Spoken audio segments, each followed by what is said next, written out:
Congolaises, Congolais, chers compatriotes, il y a 6 ans, je prenais congé de mes responsabilités en tant que président de la République, chef de l'État. Et fait inédit dans notre pays, en près de 60 ans d'indépendance. J'ai passé pacifiquement la main à un nouveau chef d'État. Depuis lors, je m'étais imposé un strict devoir de réserve, y compris quand je fais l'objet, directement ou par mes proches interposés, de provocations, de déni de droit, d'humiliation, d'imputations dommageables et d'autres multiples atteintes à ma dignité.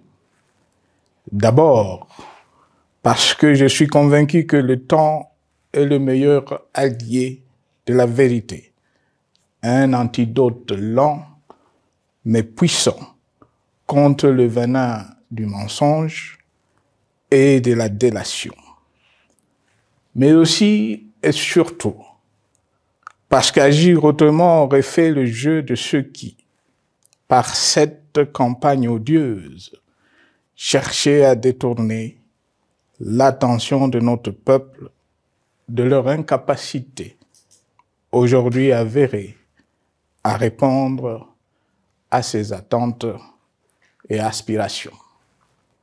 J'ai enfin décidé de briser ce long silence, de sortir de ma réserve et de m'adresser à vous parce que l'enjeu est de taille. Il est même existentiel. Non pas pour ma famille politique ou biologique, moins encore pour ma modeste personne, mais plutôt pour la nation congolaise et pour l'avenir de notre cher et beau pays. J'ai décidé de briser le silence parce qu'au vu de la situation que traverse notre pays, continuer à me taire m'aurait rendu poursuivable devant le tribunal de l'histoire pour non-assistance à plus de 100 millions de compatriotes en danger. Je saisis cette opportunité pour partager avec vous mes réflexions et participer ainsi à la recherche de la solution à la crise que traverse notre pays, la République démocratique du Congo, terre de nos ancêtres, car il est gravement malade et son pronostic vital engagé. Mieux que quiconque, vous en êtes conscient, car vous en faites quotidiennement les frais dans votre chair et vous en payez le prix. Mes chers compatriotes, vu l'importance stratégique de notre pays et le rôle qu'il est appelé à jouer, j'avais, de l'avènement au pouvoir du chef de l'État actuel, conclu avec lui un accord donnant naissance à la coalition entre nos forces politiques respectives. À propos de cet accord, beaucoup de contre-vérités ont été dites, y compris, fort malheureusement, par celui qui est censé connaître la vérité, parce qu'en étant l'un de 2 principaux signataires. En attendant qu'au moment opportun, la vérité soit rétablie, preuve irréfutable à l'appui, permettez-moi pour l'instant d'affirmer qu'en ce qui me concerne, la conclusion de cet accord n'avait pour seule motivation que l'intérêt supérieur de la nation. Par cet accord de mutualisation de forces, j'entendais en effet permettre à mon successeur d'exercer dans la direction des affaires de l'État plus de pouvoir effectif que ce que la faible représentation de sa famille politique au sein de la nouvelle Assemblée nationale était en droit de lui conférer. Je voulais par ailleurs faciliter le fonctionnement harmonieux des institutions et éviter à la nation, comme à notre jeune démocratie, d'éventuelles crises politiques qui leur auraient été fatales. Cette première alternance pacifique et civilisée à la tête du pays avait suscité d'autant plus d'espoir qu'en janvier 2019, notre pays s'est trouvé en bien meilleur état qu'au moment de ma propre accession à la magistrature suprême en janvier 2001. Alors que j'avais trouvé un pays au bord de l'implosion, miné par une longue dictature et des guerres, sans institutions républicaines, économiquement en faillite et socialement déchiré. Bref, un pays dont l'incertitude de lendemain menaçait la stabilité de toute la région. Le 24 janvier 2019, j'avais en effet légué un bien meilleur héritage à mon successeur, à savoir un pays réunifié, largement pacifié et dont les limites territoriales correspondaient exactement à celles qu'elles étaient au 30 juin 1960. Une nation reconstituée, réconciliée et fière de sa diversité. Un État doté d'une constitution progressiste et des institutions fonctionnant harmonieusement. Une économie dynamique et résiliente et débarrassée du fardeau de la dette hérité de régimes antérieurs, du fait de multiples réformes structurelles engagées. Une armée nationale républicaine de plus en plus professionnelle et capable de relever le défi de la défense de l'intégrité du territoire national. Une démocratie en constante consolidation, avec notamment l'organisation sur fonds propres d'un troisième cycle électoral.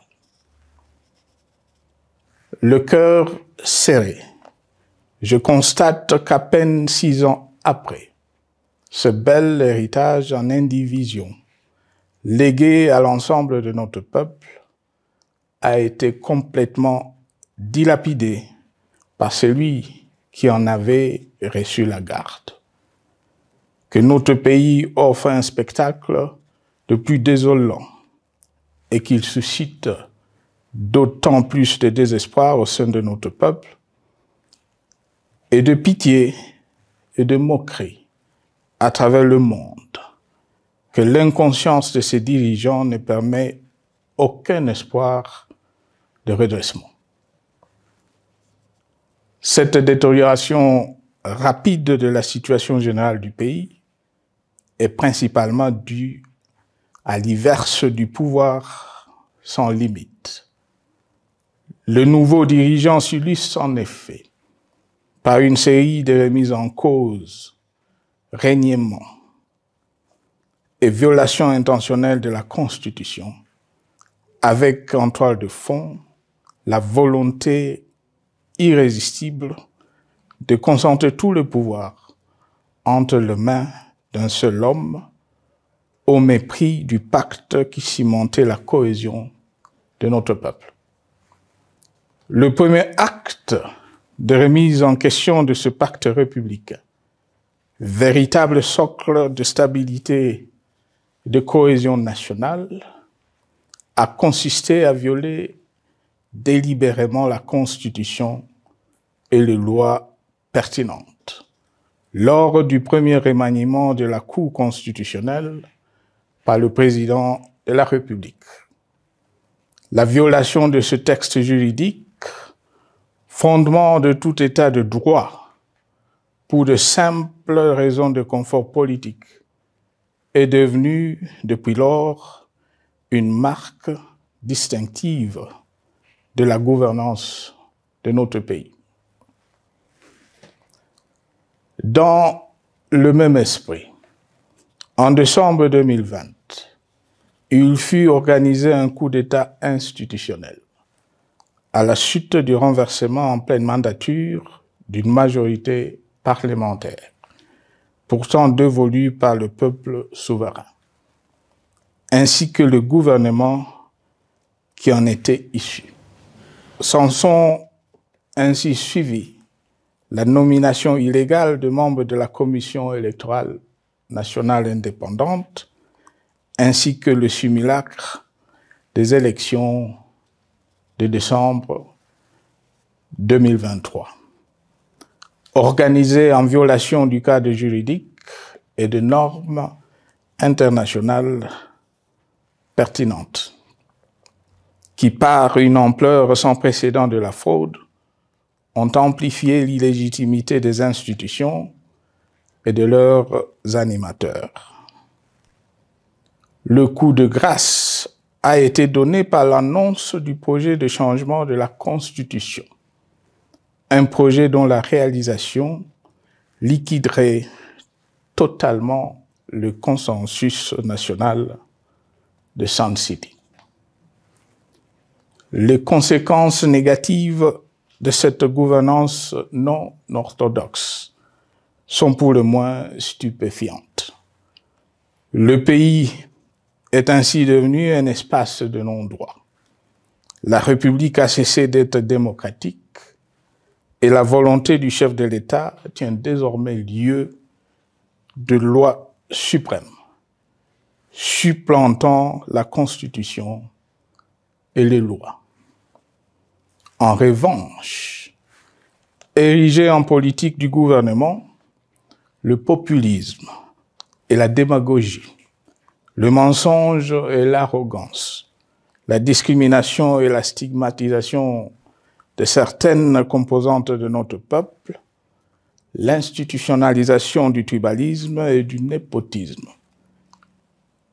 l'opposition de communautés nationales, les unes aux autres, le discours de haine et l'injustice ainsi que l'impunité ont d'autant plus aisément détruit la cohésion nationale et le vivre ensemble que l'opulence outrancière et le non-respect de la parole donnée sont les maîtres mots de la classe politique au pouvoir.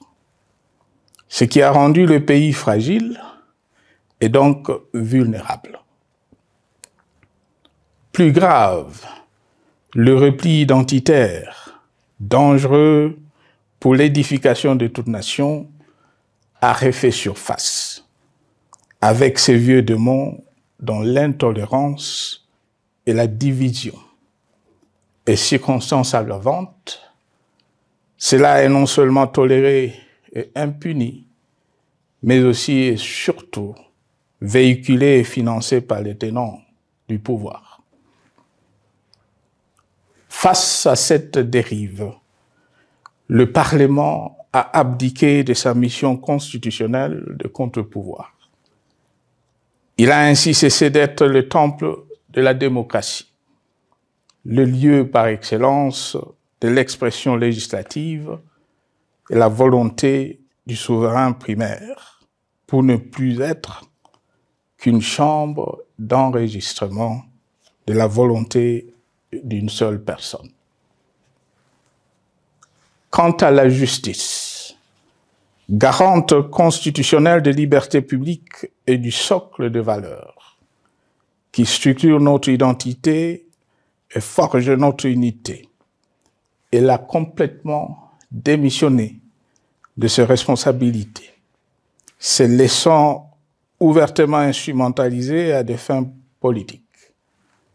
Elle n'est donc plus qu'un instrument d'oppression d'une dictature qui tente désespérément de survivre à contre-courant de l'histoire, par la terreur et l'imposition de la pensée unique. Rôle peu louable, qu'elle partage avec les milices tribales, ainsi que la police et le service de renseignement, eux aussi détournés de leur noble mission de protection des citoyens et de sécurisation de l'État. Sur le plan économique, la situation est de plus inquiétante.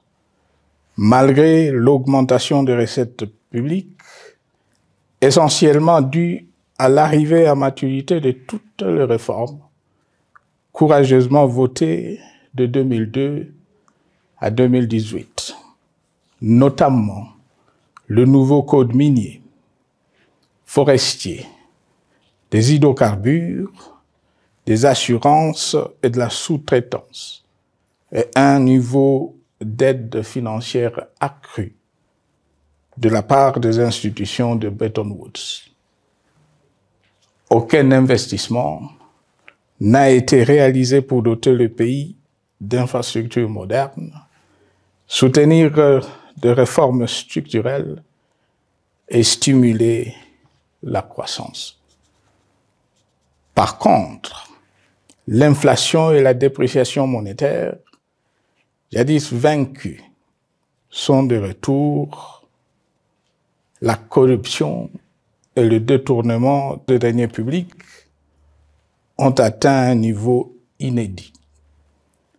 Et l'endettement public que nous avions maîtrisé de 2010 a de nouveau grimpé en flèche, dépassant la barre des 10 milliards de dollars et suscitant des inquiétudes légitimes quant à la solvabilité à moyen et long terme du pays. Les conséquences sur le plan social sont aussi dramatiques. Aggravation du chômage, accumulation des arriérés des salaires des agents de l'État, baisse drastique du niveau de vie de la population et recrudescence du banditisme urbain, de l'exode rural et de la famine dans un nombre croissant de provinces. Les Congolais sont désormais en proie à une véritable angoisse existentielle. Parmi les victimes résignées de ce gâchis se trouve en bonne place notre jeunesse, qui a été pourtant de tout le combat démocratique et qui a beaucoup cru aux vertus de l'alternance pacifique. Aujourd'hui, sans repère ni perspective sérieuse du lendemain, ils se sont abandonnés, laissés à la merci des entrepreneurs de conflits et de vendeurs d'illusions de tous bords. Rien de ce qui lui a été promis depuis 6 ans n'a été réalisé. À cette jeunesse désabusée, comme à l'ensemble de notre peuple, nous tenons à donner une assurance. L'échec d'un régime compromet, mais ne scelle pas définitivement le sort d'un peuple. Mes chers compatriotes, s'agissant de la situation sécuritaire, dans les grandes agglomérations comme dans nos campagnes, elle est partout plus que préoccupante. C'est le cas notamment au nord Kivu, au sud Kivu, en Ituri, au Maniema, au Tanganyika, au Katanga et au Mai-Ndombe, province pourtant voisine de Kinshasa, capitale du pays et siège des institutions. Le sang de nos compatriotes civils et militaires, valeureux officiers et soldats des rangs, mais aussi députés, éminents membres de la société civile ou de partis politiques, a ainsi abondamment et gratuitement coulé. Du fait de l'intolérance, du cynisme, voire pire, d'un terrorisme d'État pratiqué dans un seul et unique dessein, l'abus du pouvoir pour le pouvoir. C'est le cas, entre autres, de plusieurs centaines de détenus du centre pénitentiaire de rééducation de Makala, sauvagement abattus dans la nuit du 1er au 2 septembre 2024, victimes sans défense d'un crime incontestable contre l'humanité, à ce jour resté impuni. Il en est de même de membres de la secte mystico-religieuse Wazalendo de Goma, de jeunes de la Junafek à Lubumbashi et du massacre des adeptes de l'église Mbidi à Kilwa. Cette déliquescence de la situation sécuritaire est due à la mauvaise gouvernance du pays qui, dans ces secteurs, est aujourd'hui caractérisée par une formation militaire bâclée, des recrutements et mises en place ethniquement motivés, ainsi que par l'emprisonnement sans jugement, aussi bien de plusieurs militaires et officiers de haut rang que des agents de l'ordre et de sécurité, majoritairement swahiliphones. Bien plus, à l'armée nationale, bouclier de la nation, instrument de préservation de l'indépendance nationale et de l'intégrité territoriale, il a été substitué de bandes de mercenaires, de groupes armés, de milices tribales et de forces armées étrangères qui ont non seulement montré leurs limites, mais aussi enfoncé le pays dans un chaos indescriptible. L'État a ainsi perdu le monopole de la violence légitime en sous-traitant aux groupes armés, autrefois maîtrisés, le maintien de l'ordre public et de la tranquillité nationale. Et comme si cela ne suffisait pas, l'armée nationale est vilipendée, conspuée et tournée en dérision par les autorités qui n'assument jamais rien alors qu'elles sont censées veiller à sa consolidation et à sa respectabilité. Pour les avoir formés, commandés et conduits au front, je connais nos soldats, boucs émissaires aujourd'hui de toutes les contre-performances enregistrées sur les champs de bataille. Ils ne sont pourtant pas intrinsèquement moins bons, moins nationalistes et moins loyaux. Ce qui a changé entre-temps, c'est la qualité du commandement et de leur prise en charge. Au niveau régional, le gouvernement a levé l'option désastreuse de se détourner de deux principaux instruments internationaux qui étaient à la base de l'architecture régionale de paix et de sécurité, laquelle avait permis la stabilité régionale que le président actuel avait trouvée lors de son accession au pouvoir. À savoir, le pacte sur la sécurité, la stabilité et le développement dans la région de Grand Lac et l'accord cadre pour la paix, la sécurité et la coopération pour la République démocratique du Congo et la région. Plus grave encore, en faisant de forces négatives, les FDLR, ainsi que des centaines de groupes armés congolais, des supplétifs des forces armées de la République démocratique du Congo, le gouvernement a ouvert la voie à la régionalisation du conflit, avec des conséquences inévitables sur la stabilité de la région. Mes chers compatriotes, alors que sur le plan institutionnel, politique, économique et social, les fondamentaux avaient été établis et que le pays avait été placé sur la rampe de lancement, prêt à décoller. Nous voici, hélas, en un temps record, soit 6 ans, de nouveau à la case de départ.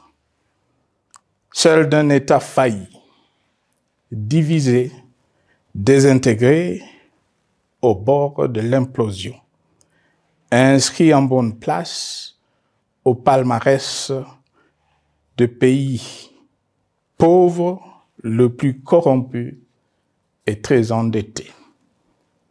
En atteste tout le rapport tant du Conseil de sécurité des Nations Unies que ceux sur l'indice de développement humain et sur la pauvreté. La crise qui déchire notre pays est donc profonde et multidimensionnelle. Sa solution doit être nécessairement globale. Toute autre approche n'a donc aucune chance de conduire à une paix durable. Bien plus, le Congo est intemporel. Il n'appartient pas à tel ou tel régime politique. Ce dernier étant par définition rotatif et donc passager en démocratie. Il appartient plutôt au peuple congolais dans sa grande diversité. Ce qui est vrai du Congo l'est aussi des immenses ressources du sol et du sous-sol dont il regorge et qui sont essentielles à la croissance et au développement à l'échelle internationale. Que tous, au pays comme à travers le monde, en tiennent compte et qu'ils inscrivent leurs projets dans une perspective qui privilégie l'intérêt du Congo et des Congolais, plutôt que celui de ceux qui, à un moment ou à un autre, dirige le pays. Cela étant, pour sauver le Congo, les griefs légitimes du peuple congolais contre le régime en place ne peuvent être éludés. Ils doivent plutôt être pris en compte. La dictature doit prendre fin et la démocratie, tout comme la bonne gouvernance économique et sociales doivent être restaurées. Car, comme en témoigne l'histoire, il ne peut y avoir de solutions sécuritaires définitives sans solution politique sincère. Sinon, il y aura de nouvelles vagues de convulsions politiques, de troubles à la paix, d'insécurité, d'instabilité institutionnelle, de conflits armés et de guerres civiles. Perspective qu'en toute responsabilité, nous, Congolais, ne pouvons plus nous permettre. Il est dès lors vital que les multiples initiatives de recherche de la paix, Luanda, Nairobi, EAC-SADC, l'Union africaine, Doha et Washington, que nous accueillons favorablement, les considérant comme autant des signes de compassion et de solidarité à notre peuple, soient conscientes de cette exigence. Qu'elles accordent aux Congolais à la fois maîtres de leur destin et premières victimes de cette crise la place centrale qui leur revient de droit, aussi bien dans le diagnostic du mal dont souffre le pays que dans la prescription du traitement dont il a besoin pour en guérir définitivement.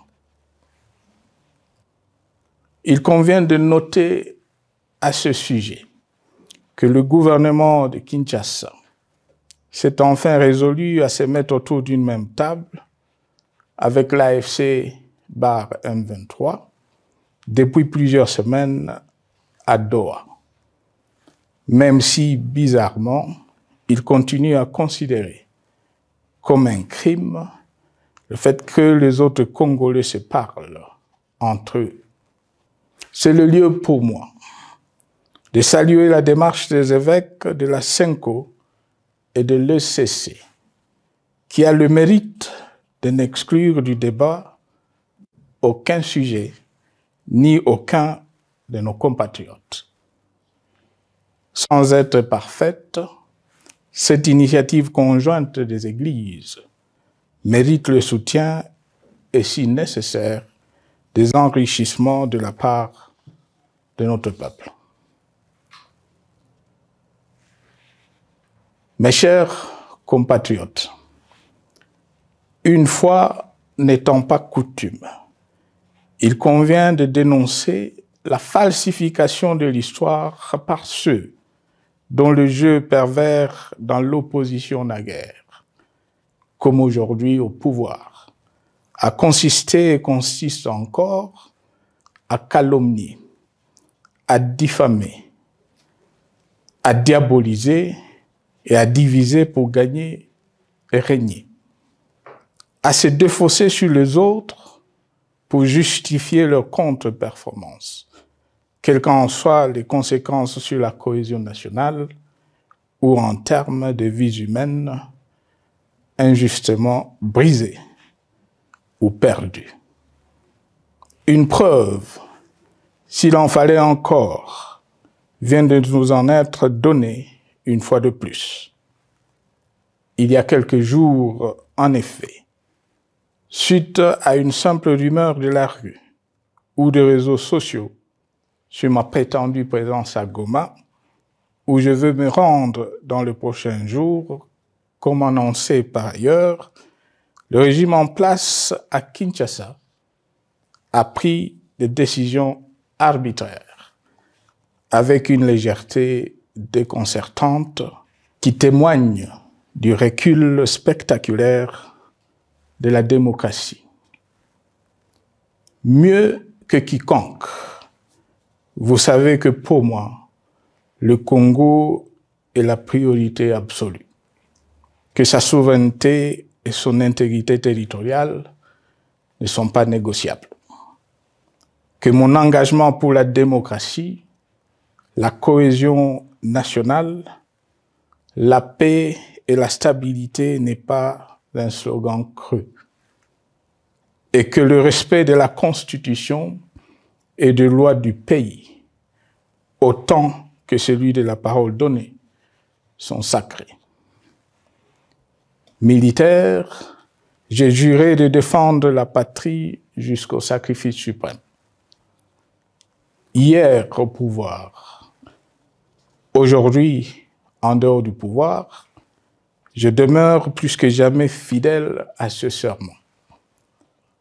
En ce moment où le pays est de nouveau divisé, appelé par le destin, j'ai le devoir d'œuvrer à la recherche de la paix et de contribuer à la reconstruction de notre pays qui se meurt.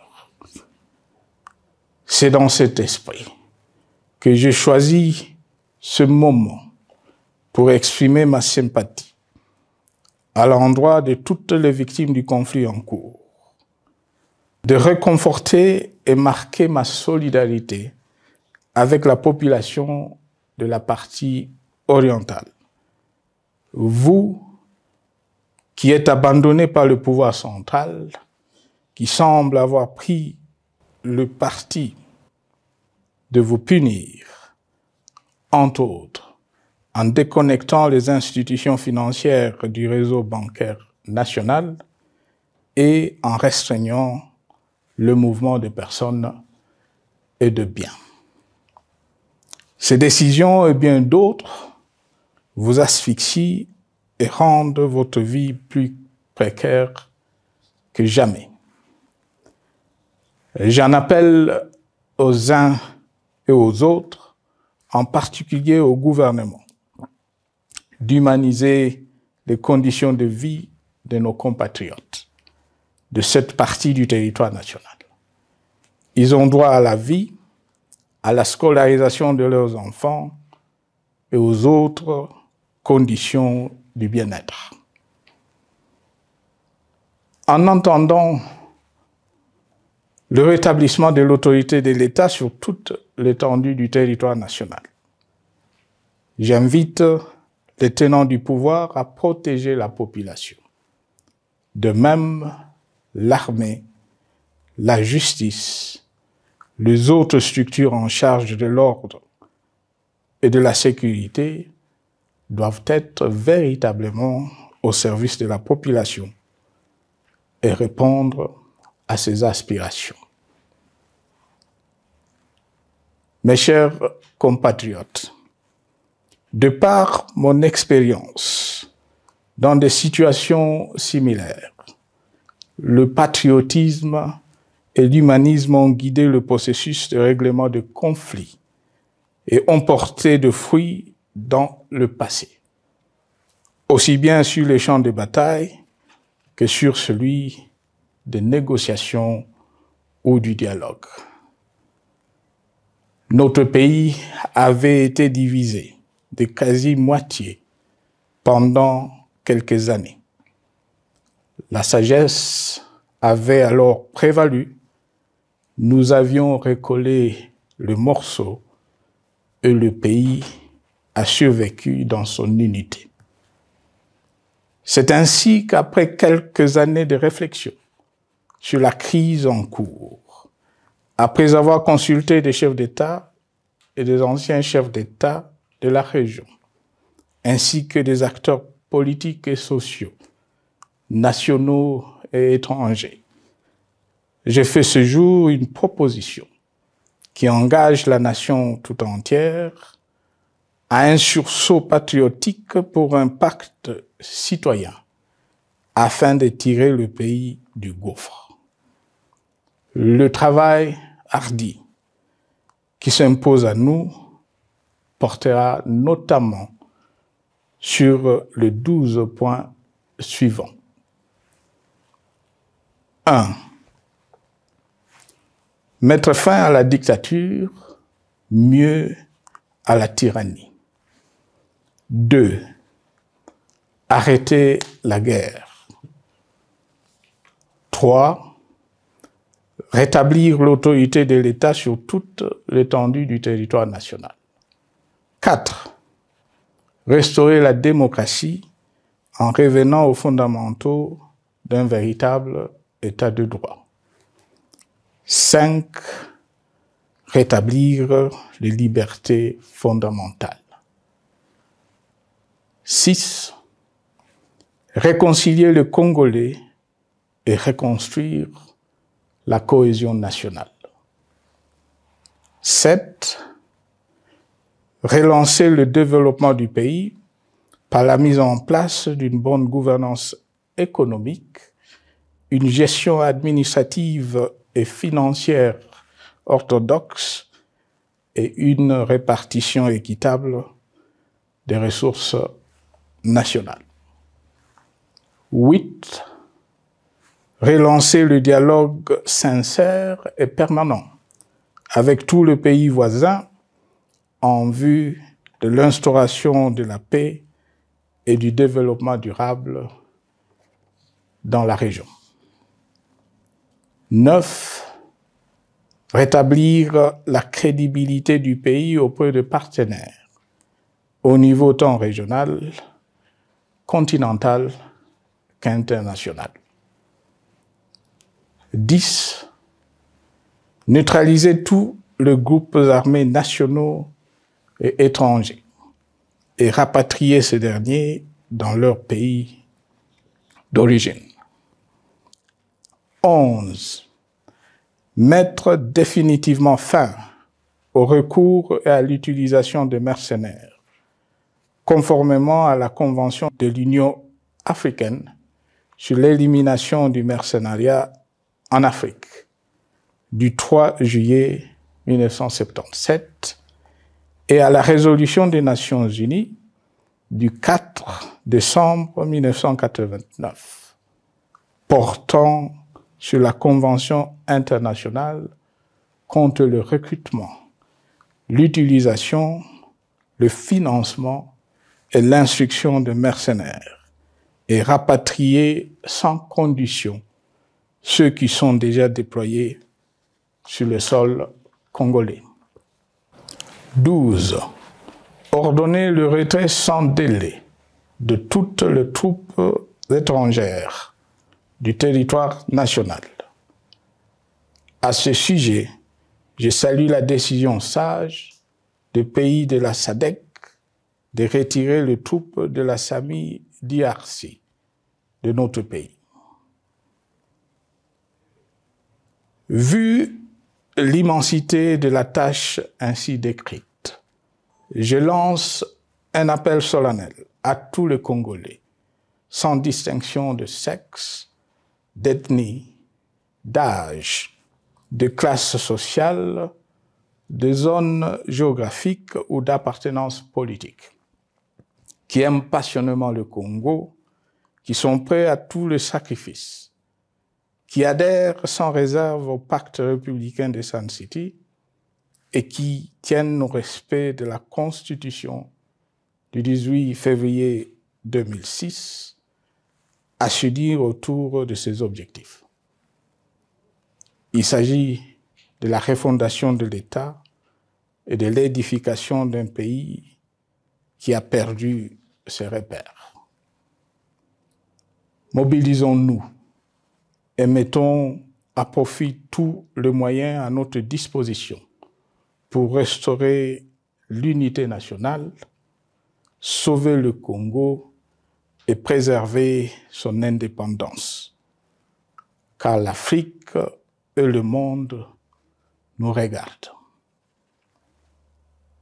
Mes chers compatriotes, le Congo vaut mieux que la caricature qu'en donnent ses dirigeants actuels. Le Congo mérite mieux que cette politique extérieure faite de jérémiades et de mendicité. J'ai donc la ferme conviction que le peuple congolais est capable, aujourd'hui comme en 1960, de vaincre le démon de la division, qu'il est capable aujourd'hui, comme au cours de la décennie 90, de vaincre la tyrannie et la tentation du pouvoir absolu. Qu'il est capable aujourd'hui, comme en 2003, de prendre le dessus sur ce qui nous divise et de mettre fin à la violence armée qui oppose ses enfants. Pour y parvenir, chacun doit jouer sa partition. Je m'engage à jouer la mienne. Que Dieu bénisse la République démocratique du Congo, qu'il bénisse individuellement chacun de vous. Je vous remercie.